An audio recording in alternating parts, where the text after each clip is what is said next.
Hello everyone, welcome to my channel.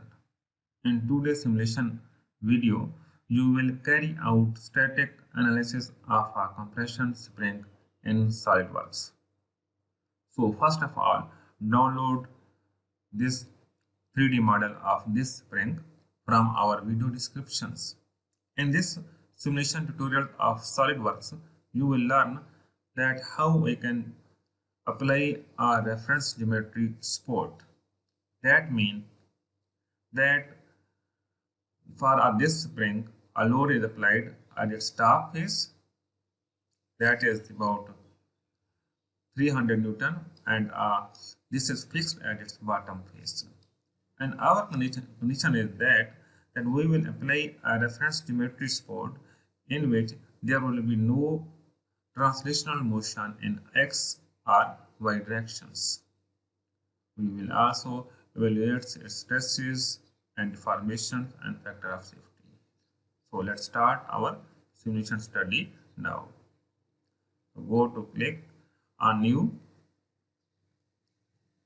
So open the 3D model of this springs in Solidworks and start a new simulation study. Give it a specific name if you want to change its name. After that, first of all, you will assign material to these springs. So go to apply edit material. Then this spring is made of stainless steel, that is AISI 1035 stainless steel material. Select that, apply and close your material dialog box. After that, apply fixed boundary conditions. Select fixed geometry. This compression spring is fixed at its bottom.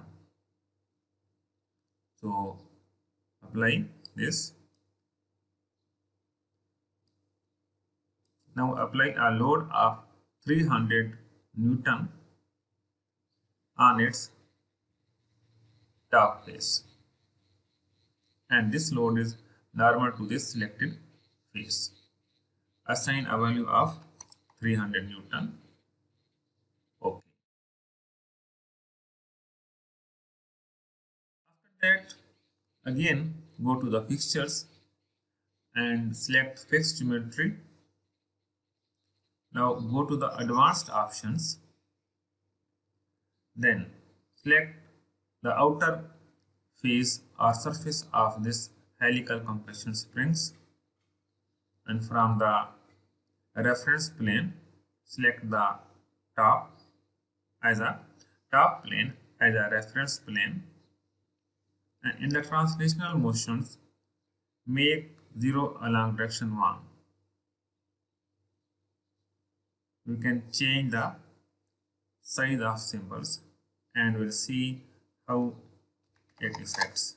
You can see that there will be no movement in x directions in this x direction, as arrow shows that. Similarly, fixed the movement of this spring along the y directions. You can see, in z direction, there will be no movement in this z directions. So spring will able to move and only in direction of applied load. That is why. Okay. Now it's time to create a curvature based mesh. Right click on mesh, go to create mesh options, and from mesh parameters select curvature based mesh.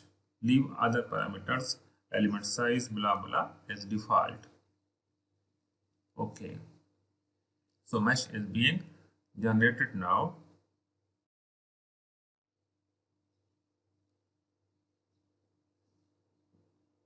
Now it's time to run your simulation study.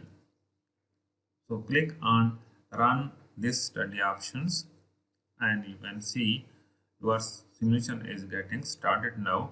Wait until your study converged. If you are new to our channel, you can subscribe.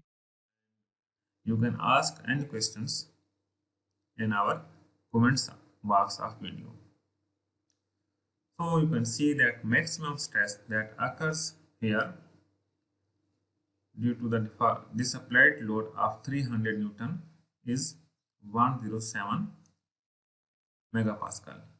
That is within the yield strength of the material, that is 282 megapascal.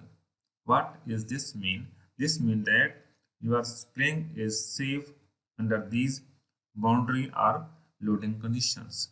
We can also check the factor of safety. So go to the results, right click on the results and click on define factor of safety plot and select the failure theory mode, that is maximum 1 by the stress theory.